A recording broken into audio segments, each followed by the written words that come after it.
Today's talk is from one of our ancestors of New Thought, Thomas Troward. And I never knew a lot about Thomas Troward, but what I have discovered is a lot of our philosophers, they studied Thomas Troward. I remember Krista Erickson in her talk, she said she studied them all, and she had to draw the line at Thomas Troward because he just went to strange places. Well, the thing is, so many of our ancestors of New Thought, they were in need of a healing, in dire need of a healing. And so they came at it from a different way. They went more towards religion and metaphysics as opposed to intellectual metaphysics. As Eric Butterworth said, Thomas Troward is significant probably more than any other way because he did not articulate a metaphysical interpretation of a religious view. I like to put it that way. And most of our New Thought history is that. And so Mr. Butterworth says he was the exact opposite of Mary Baker Eddy, in a sense the opposite of Phineas Quimby, because he was their contemporary. Like Troward, Quimby was scientific in his teaching, but Quimby employed religious language because religious language was what caused people to become ill. And religious language was what they knew. Yeah. Mary Baker Eddy's success also depended on the communicating her teaching through the religious culture in which her parents lived. You know, U-nity, we do it through religion in many ways, even though I wouldn't call us religious. Thomas Troward, however, spoke to a culture and intellectual environment free from religious thinking.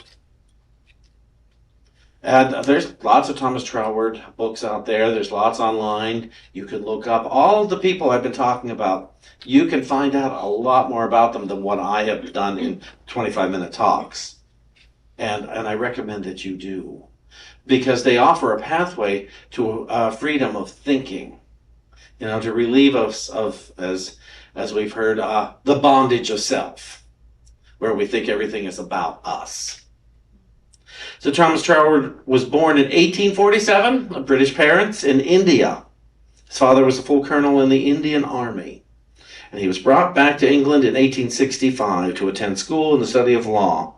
And in 1869, at the age of 22, he returned to India, where he served as a judge for 25 years until his retirement at age 55 at 1902. He then returned to England, where he devoted himself to the study of scripture, metaphysics, and painting, until his death in 1916, the age of 69. Mark Hicks, who writes a lot for, it's his website, truthunity.org. He wrote this. He said, "My opinion is that Quimby and Eddy spoke to those for whom truth was revealed, and Troward spoke to those for whom truth was discovered. The patients of Quimby and Eddy were from a traditional worldview, and the patients of Troward were from a modern point of view. Both are valid." This is what's important here. "The mistake we too often make today is assuming that all arrive at truth in the same way." We're different people. And that's why some respond to visuals, some respond to hearing, some respond to reading. For instance, I really don't like to be read to. David will say, "Oh, listen to this," and he'll want to read a passage from a book, and I say, "Let me read it myself." And I find the points. But reading it to me, I just, it loses me. A friend of mine has written a book, and that's not top to bottom. It's the thickness. And he likes to read it to people. And I always say, "Let me read it myself." "Oh, no, you'll like it." I start falling asleep. Even though I like this person, I find this person fascinating, till they read their story to me. And I thought, oh, I don't care anymore. And it's like, I ask specifically for what I want. I know myself. Other people, they would like a video. They would like this or that. So we all have different ways of coming to the truth, capital T truth, to coming to principle and understanding that which is, that does not change. In case anybody's forgotten what truth is. Truth is that, the principle which does not change. But the way we get to it does. What I always say is, God is truth. God is principle. God is love. God does not change, but my understanding of God does. Love does not change, but my understanding of it does.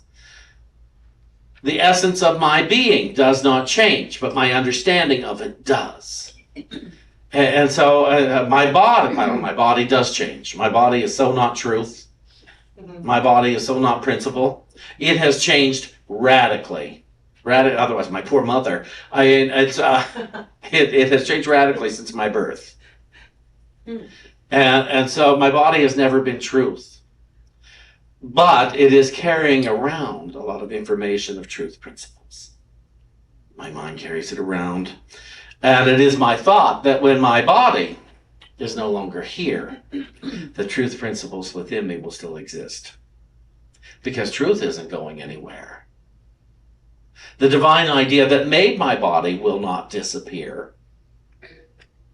Just as the divine idea that made your bodies, that made this room, that made these chairs. The divine idea is always present, even if the physical thing changes or disappears entirely.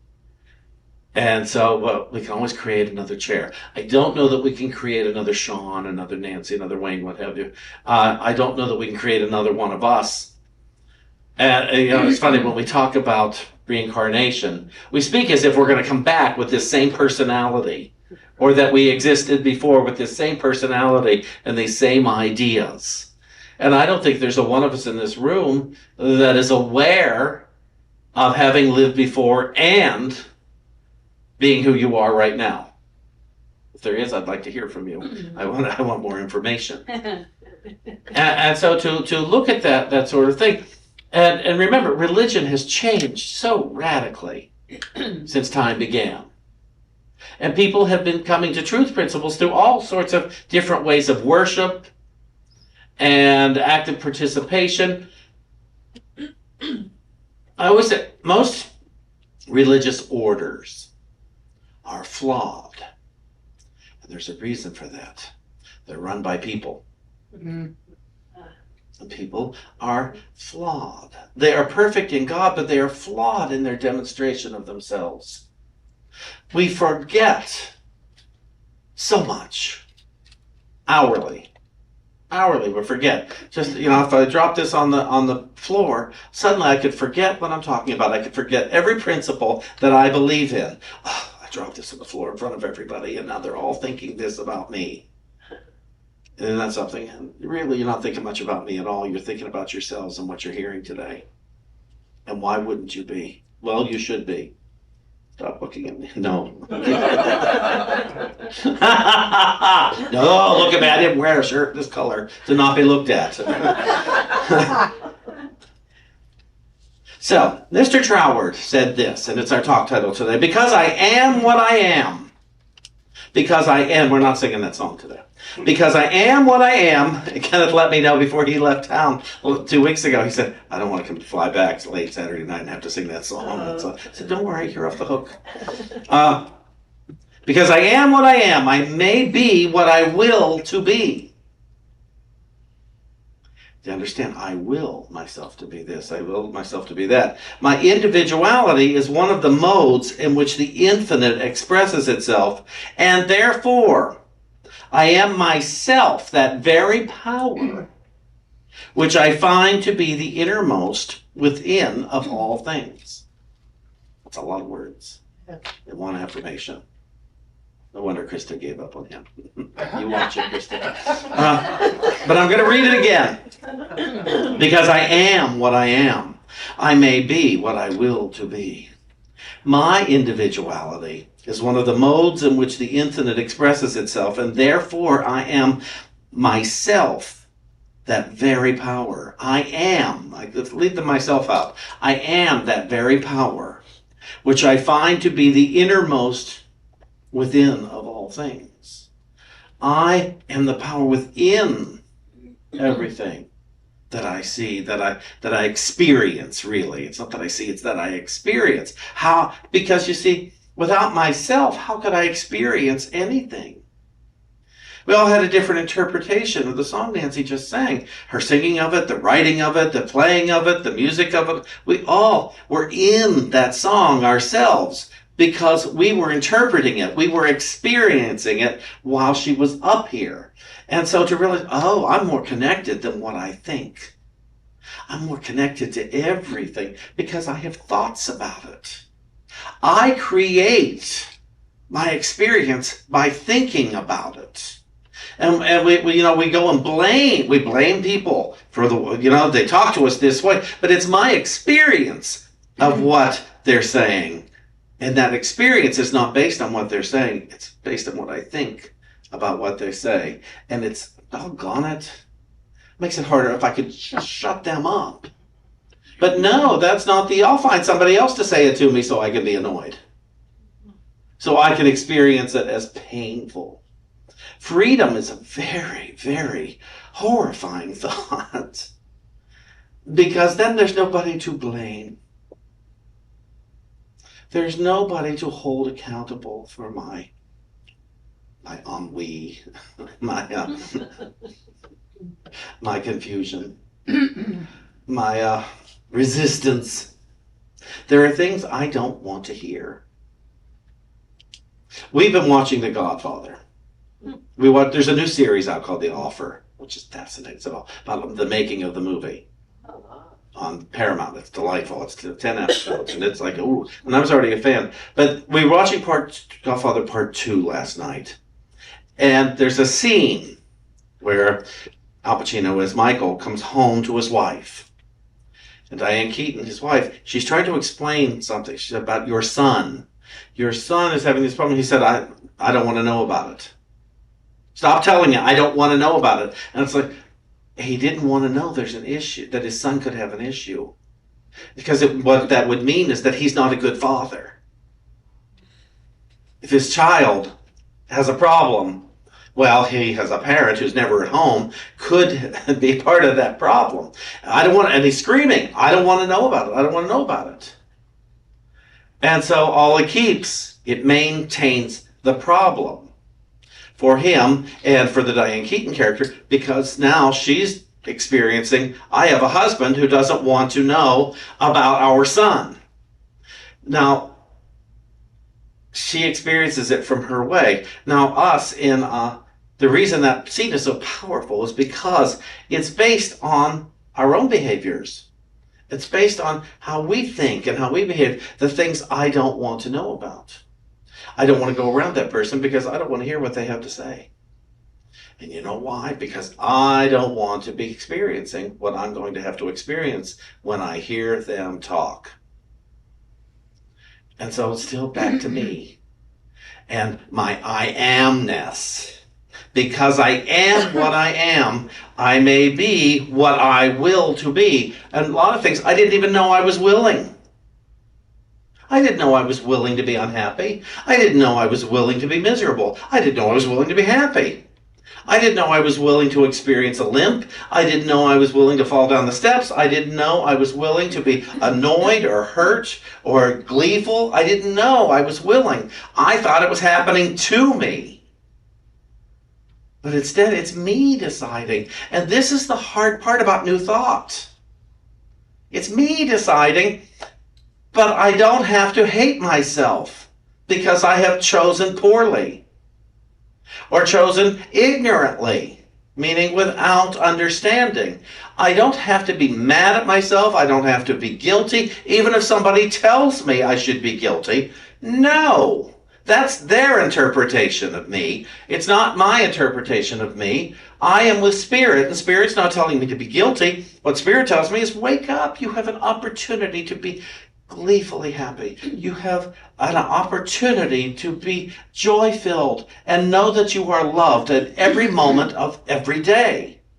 That's the superconscious mind in me, and that's what it's telling me. And then it's trying to tell the conscious mind in me that listens to the world lying to me all day long The world, the traffic lies to me and says, oh, you should be annoyed because you're in traffic. You should be worried because you're this age. You should be devastated because you have this amount of money in the bank. And I'm not going to say only you have, but you have this amount. You could only be happy if you had this amount. And I guarantee you, if you had this amount, you wouldn't be happy. Because there'd be some other problem. We'd be back to the one who doesn't seem to like me at meetings. We'd be back to the grocery store clerk who's surly. We'd be back to the traffic. Because no matter how much money I have, I'm going to be in traffic somewhere. Unless I stay home all the time. So, well, I could fly there. Well, have you heard of air traffic? And the control of it? And so to realize, what I will. I didn't know I was willing. Turns out I am. So to pay attention to that. You know, if we are grounded by dis-ease, some part of our body hurts or aches or whatever, and we still have a choice of how to experience it. Not everybody experiences dis-ease with misery or why me. Yeah, the body, it's faulty. And some days it just aches. You know, I stretch, I lift too much, I do this, I do whatever. Or I somehow said yes to a tumor, or I did whatever without knowing it. Unwittingly. But many of us in this room know that those things can be healed and have been. Many of us in this very room have laid hands on someone and seen them heal. Many of us have had hands laid on us and been healed. Many of us have had a new thought and a physical healing happened instantly. Many of us. And we still don't believe it. We still don't believe that. I love this. This comes from his book, Bible Mystery and Bible Meaning, and he says, for what we do not act up to, we do not really believe.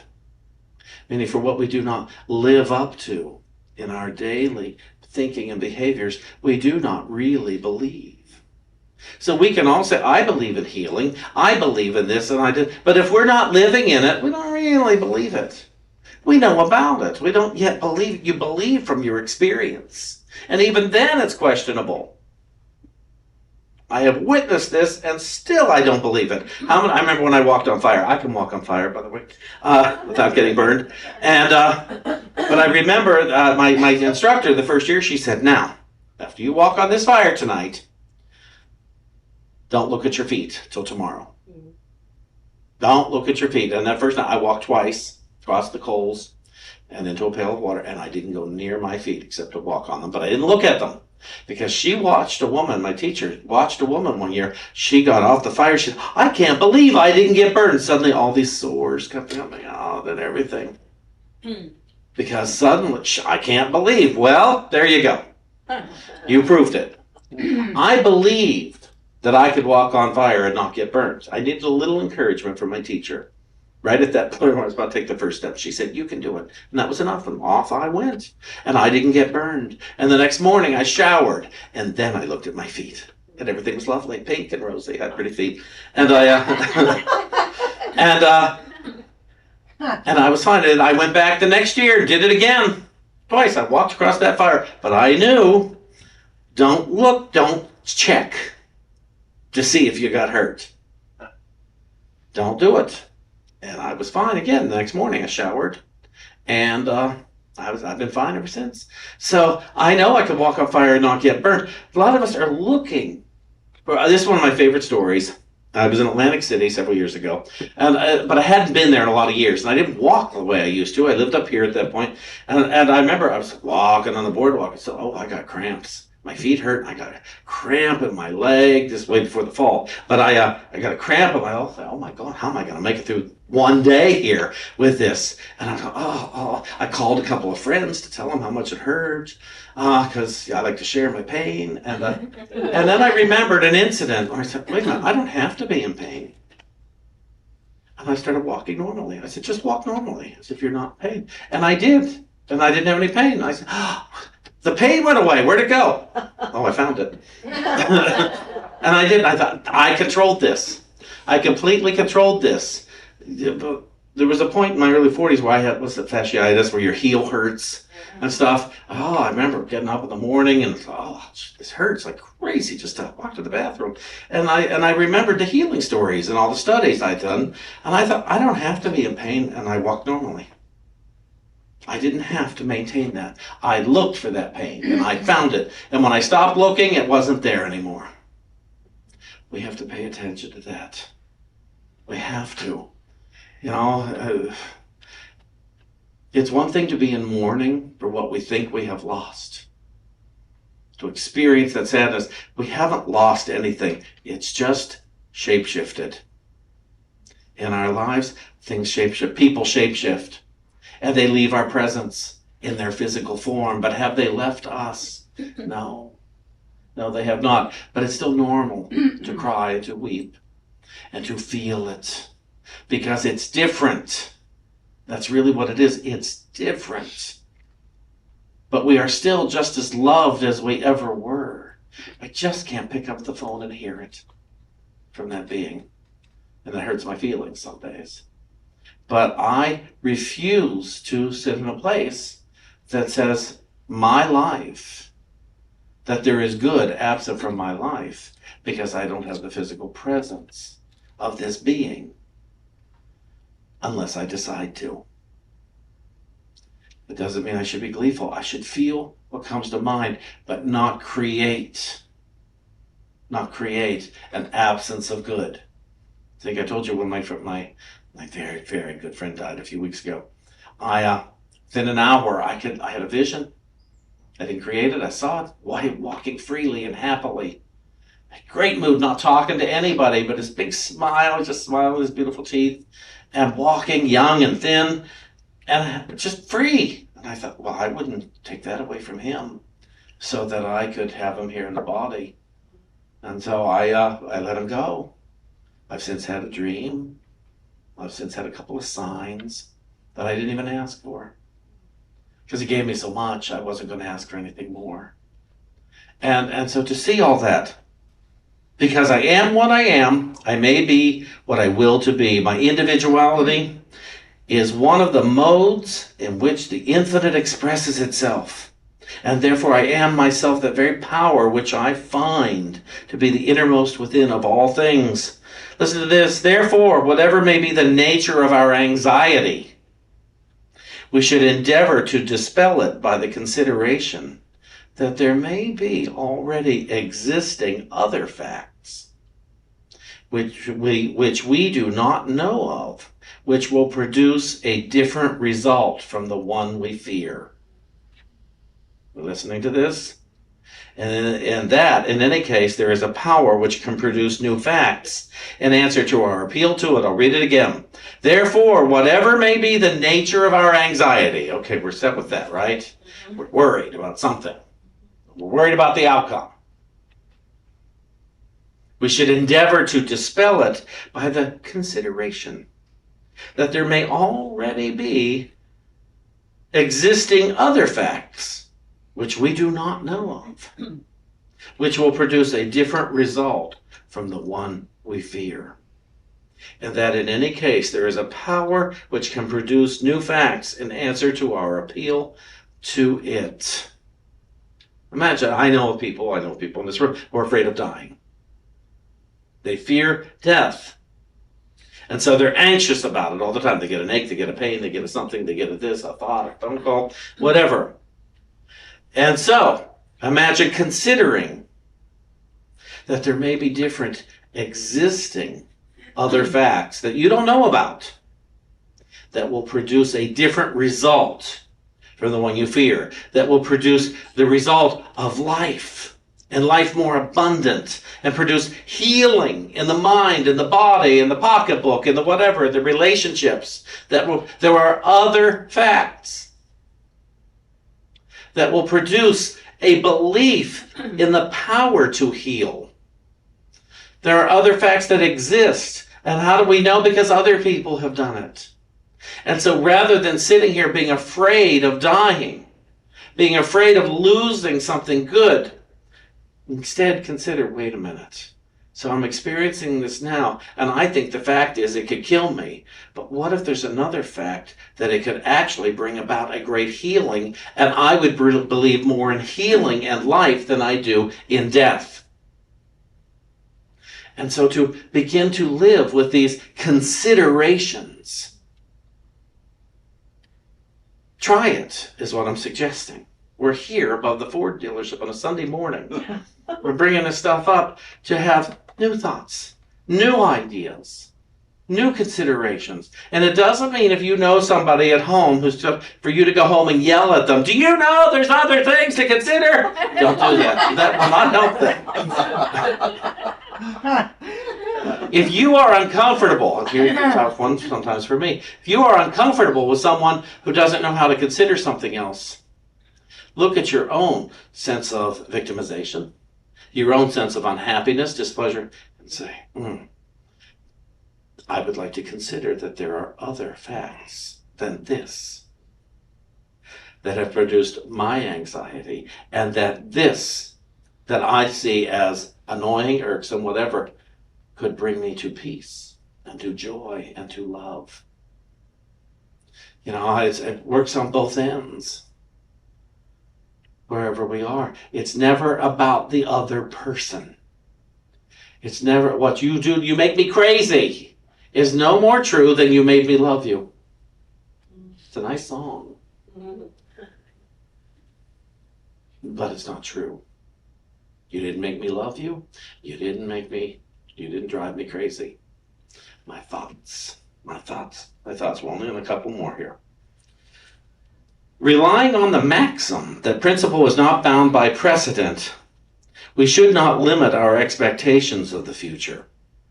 And if our speculations lead us to the conclusion that we have reached a point where we are not only able, but also required by the law of our own being to take a more active part in our personal evolution than heretofore, this discovery will afford us a new outlook upon life and widen our horizon with fresh interests and brightening hopes. Everybody. Relying on the maxim that principle is not bound by precedent.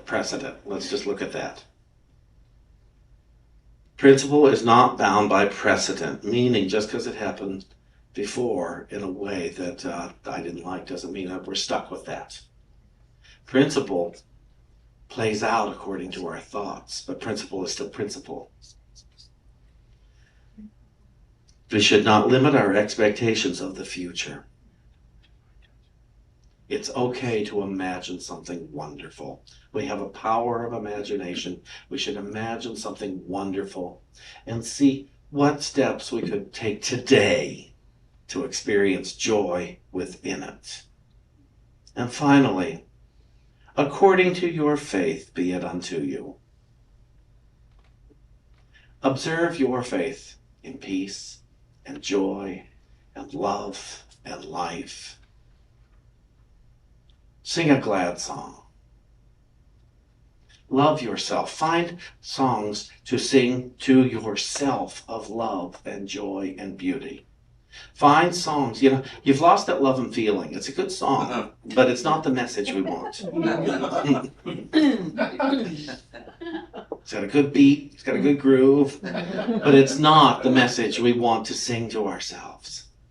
We want to sing, help us on the way, from places I don't know about today. That's the consideration of new facts. Listen to your heart. Oh, was that a song cue? Listen to your heart. Your heart is not telling you to be miserable. Your past is. Your heart today, your mind is not telling you to be unhappy. Your heart and mind are not telling you that there is a true loss in your life, and that you can never be happy. Your heart is telling you you're good. Can't not be good, so's your neighbor, whether you like him or her or not. Your heart. Listen to the love that's in your heart talking to you today about the good that you are. Miss Nancy, you coming back up? Mm-hmm.